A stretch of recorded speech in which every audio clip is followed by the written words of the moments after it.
I'm sorry for the unappealing meal my unattractive daughter-in-law has prepared." My mother-in-law scolded me in front of our relatives during my father-in-law's 60th birthday celebration. "She's not only unattractive, but also inept. I'm truly ashamed. What a disaster." Where was my dependable husband, who always cared for me? Was he tending to our daughter? He was nowhere to be found. As soon as I arrived at my in-laws' house, feeling fit as a fiddle, my mother-in-law suddenly complained of chronic back pain and became unable to move as the party preparation began. She delegated all the preparation work to me. Later, she continued to belittle me in front of our gathered relatives who were there to celebrate my father-in-law. She turned the once lively and cheerful mood into something resembling a wake. Then, my father-in-law stood up and broke the silence. "Is that all you have to say?" No one could have foreseen the series of unimaginable events that this single phrase would trigger. I'm Sarah, and I'm 35 years old. 6 years ago, I married my husband, Michael, who is 3 years younger than me. We also have a 5-year-old daughter. My mother-in-law seemed displeased with me since I was older than her son. Every time we visited her house during New Year's, Memorial Day, or national holidays, she'd make sarcastic remarks at me in my husband's absence. "I wish I had a younger, vibrant, and cuter daughter-in-law, not a woman full of age spots like you."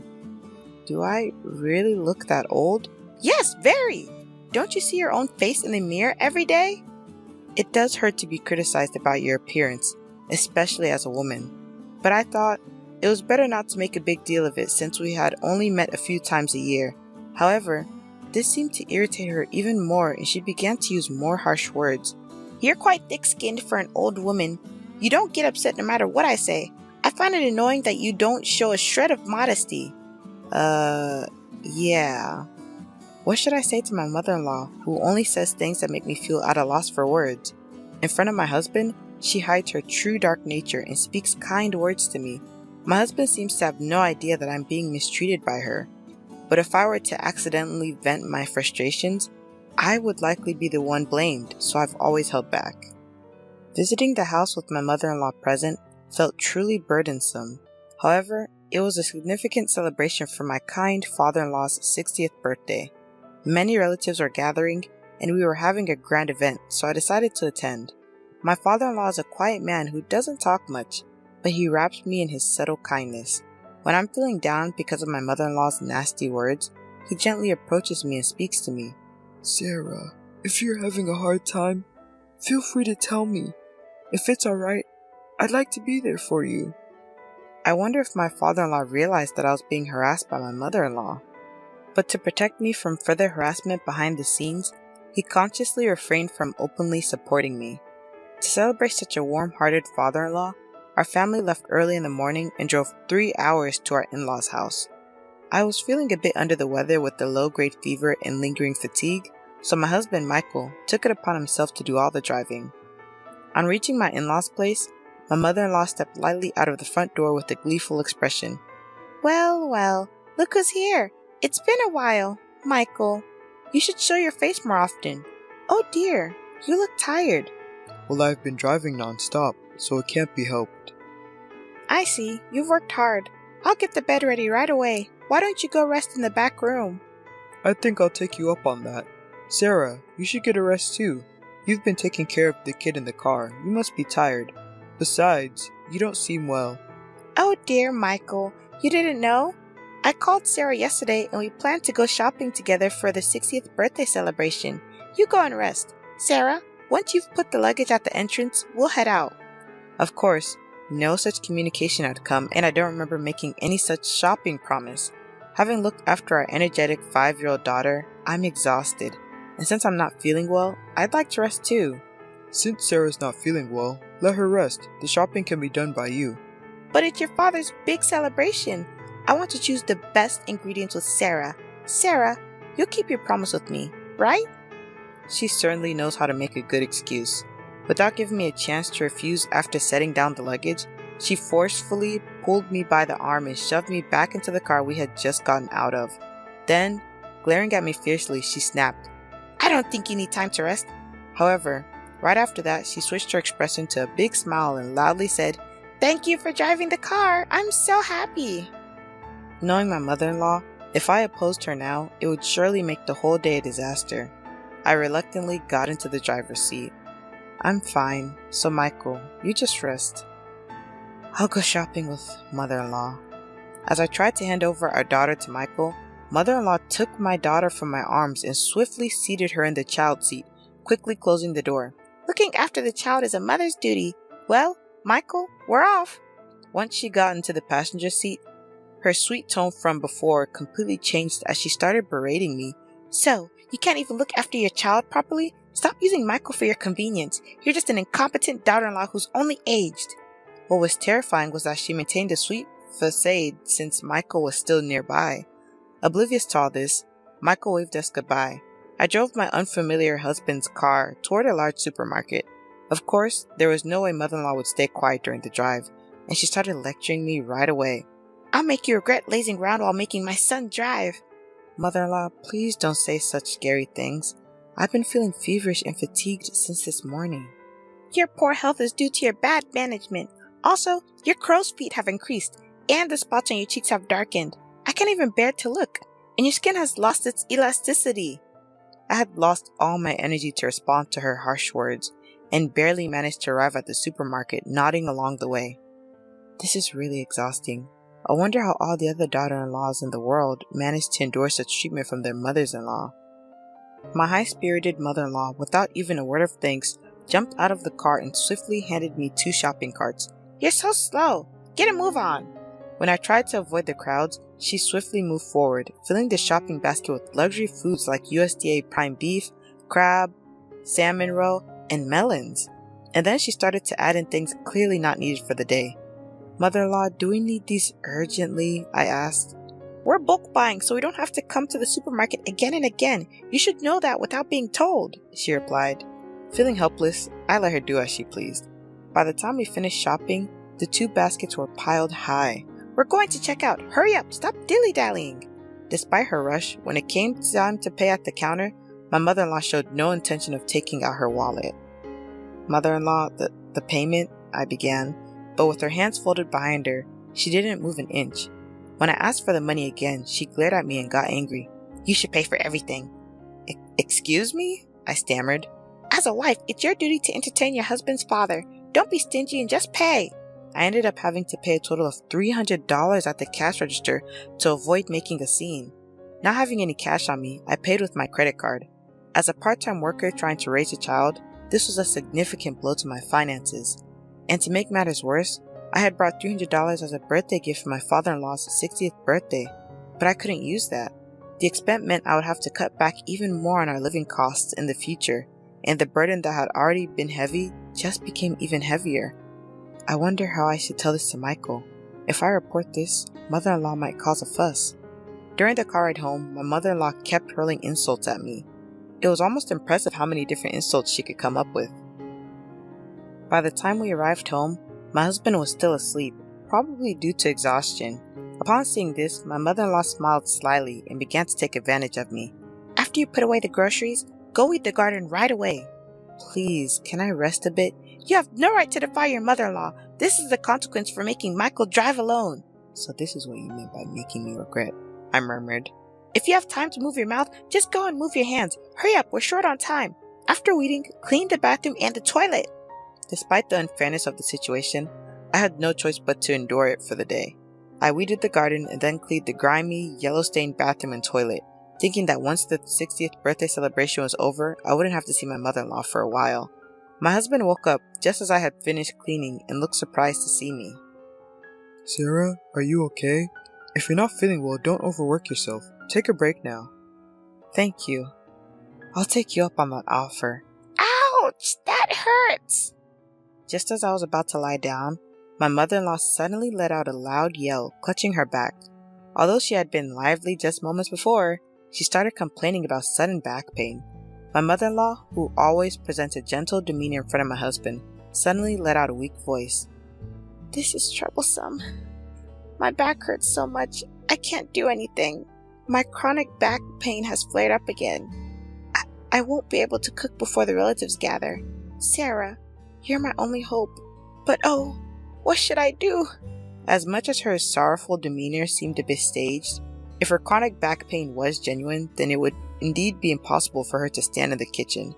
Reluctantly, I pushed my weary body, asked my husband to look after our daughter, and started cooking. Sarah, are you sure you're okay? I'm fine. I always cook, remember? To my husband, I put up a brave front, but my body was already fatigued. Yet, it was an important day for my father-in-law. I felt that I couldn't afford to take a break. My head is spinning, and somehow the smell of food is making me sick. But I have to keep going for my father-in-law.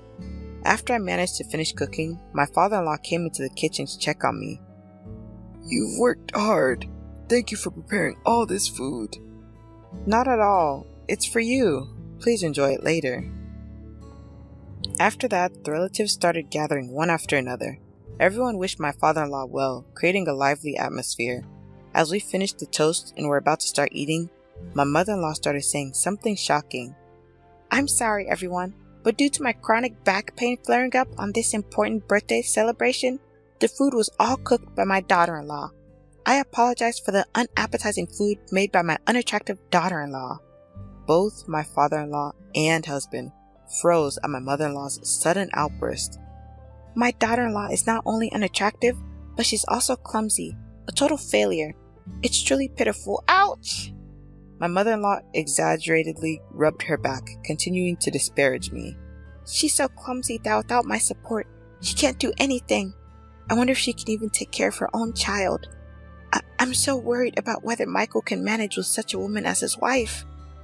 What was supposed to be a festive atmosphere quickly turned gloomy, resembling more of a wake than a celebration. My usually supportive husband, who was supposed to be looking after our daughter, was nowhere to be found.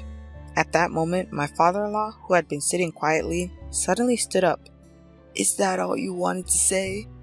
Huh? Seems like it. Maybe we should kick out the useless one then. Following his words, my husband entered the room, holding our daughter in a suitcase. His face was unusually stern. Dad, as you said, I've packed her stuff. My mother-in-law smiled at the sight, seemingly pleased. Sarah, looks like you're getting kicked out. Hehehe. But to her surprise, my husband handed the suitcase to her. What? My father-in-law's booming voice added the final blow. Take that and get out of this house right away! Although she seemed unable to comprehend what was happening, my mother-in-law quickly understood the situation. Why should I be the one kicked out? It's Sarah who's useless. The bathroom is always covered in mold, the toilet left dirty, and you call Sarah useless when you barely cook anything? Not to mention how harshly you've been treating her. I've had enough. It's the mother-in-law's duty to discipline the daughter-in-law. I was only pointing out her shortcomings. Discipline? What era do you think we're living in? Realizing that an angry father-in-law, eyebrows raised, wouldn't take her side, mother-in-law turned to her usual theatrics and began crying to my husband. Michael, don't misunderstand. We might need to take care of your father someday, right? So, I was teaching Sarah how to be a good wife. As tough as that was. Take care of him? That's a laugh. I won't be fooled by you anymore. You've just been bullying Sarah. Even today, despite feeling unwell, she came along to celebrate Dad's 60th birthday. Sarah volunteered to celebrate, didn't she? Don't lie. You also made her pay for the groceries, didn't you? I found a receipt from today in her bag when she was trying to take out candies for our daughter. It shows that Sarah paid with her credit card. I just asked her to pay because I didn't have any cash on hand. I was planning to pay her back, honestly. Really? If I hadn't noticed, you would have just kept quiet. I've turned a blind eye to the common mother-in-law and daughter-in-law issues, but you're going too far.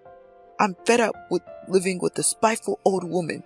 Seeing my husband and father-in-law turn away from her, mother-in-law began to blame me with all her usual acting prowess, tears streaming down her face. So, Sarah has been making false accusations about me. That's terrible. You're all making me the villain. No, I haven't said anything, but it's a fact that you've been bullying me, isn't it?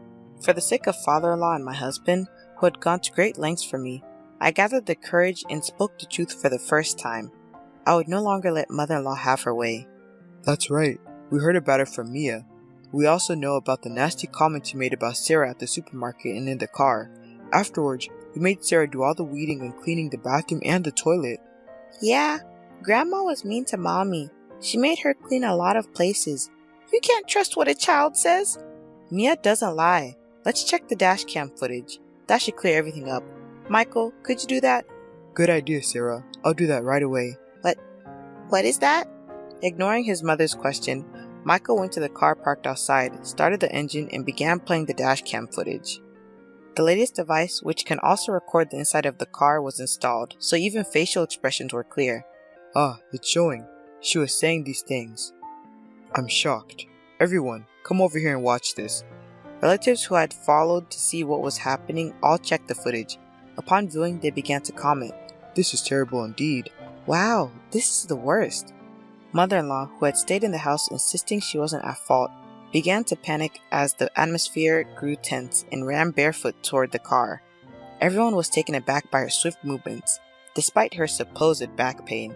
So, the back pain was just an act then. I'm all better now. After casually responding to my words, she tried to awkwardly seat herself in the driver's seat to turn off the dash cam. But she was firmly held by my father-in-law, making it impossible for her to move. Stop this right now, don't look at them! But it was too late. No amount of yelling could help her. With all her misdeeds exposed, my mother-in-law, stunned and speechless, sank down helplessly. That's when my father-in-law casually handed her a single piece of paper. I filled in my part. You just need to write your part and submit it. What? Isn't this a divorce form? I had it prepared just in case. I never thought I'd have to use it. Don't ever cross my doorstep again. Wait a minute. I promise to stop harassing Sarah. Please forgive me. The sight of my mother-in-law begging for forgiveness with tears in her eyes was truly pitiful. But this too was likely an act. I firmly pushed my mother-in-law away. You let the cat out of the bag about bullying your daughter-in-law at the end. I will never forgive you. You might want to leave before the neighbors gather around. Oh no, this is terrible. The commotion attracted the attention of neighbors who watched from a distance. Perhaps not wanting to make a scene, she promptly took the divorce form and suitcase, and her supposed back pain was nowhere to be found. She rushed out of the garden. The villain had been dealt with, but I returned home filled with guilt. I'm sorry for all this during your 60th birthday celebration, Dad. When I earnestly apologized, he responded, Sarah, you did nothing wrong. I'm sorry for all the trouble we've caused. Let's start over. My father-in-law smiled. The relatives also watched with kind expressions. Later, they praised the dishes I had prepared and ate heartily. At that moment, all the fatigue seemed to fly away. Thus, we celebrated my father-in-law's 60th birthday in a grand manner. My mother-in-law, who was initially reluctant to agree to the divorce, eventually agreed, and they divorced amicably. It was also revealed that she had been misappropriating funds from my father-in-law's account, and she was ordered to repay $10,000 that she had spent recklessly. Unable to find work due to her lack of experience, she now works as a janitor in an office building late at night. With barely any money left, she lives in a rundown apartment that's seen better days. On the other hand, I found out that I was pregnant with my second child. It seemed that the feeling of discomfort I had earlier was due to my pregnancy. 5 months have passed since then, and my husband Michael has been very caring. The ultrasound revealed that we're expecting a boy. Both Michael and my father-in-law are looking forward to his arrival. Already excited, my father-in-law sent over blue baby clothes. My adorable daughter is overjoyed at the thought of having a younger brother and practices taking care of a baby with her dolls every day. Watching her gives me immense happiness.